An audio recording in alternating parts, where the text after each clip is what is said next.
ফেরেশতাদেরকে ডাকলেন, হে ফেরেশতা, আলীর পায়ের মধ্যে ব্যথা, আলী ব্যথার জন্য দাঁড়াতে পারে না, উঠতে পারে না, বসতে পারে না। কিন্তু মুয়াজ্জিন যখন আযান দিল, আলী নামাজের মধ্যে দাঁড়ালো, আর নামাজের মধ্যে দাঁড়িয়ে আমি আল্লাহর প্রশংসা করেছে।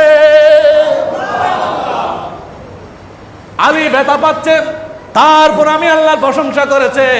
ফেরেশতারা তোমরা সাক্ষী থাকো, আমি আলীর ব্যথাগুলো দূর করে দিলাম।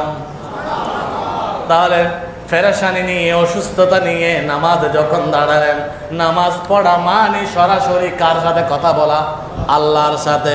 আলী বলেন, নামাজে যখন দাঁড়ালাম আমি আল্লাহর ওই আরশ আল্লাহর মধ্যে যে কনভারসেশন আল্লাহ তাআলা ফেরেশতাদের সাথে করছেন, এগুলো দেখতে দেখতে আমার নামাজ শেষ হয়ে গেল।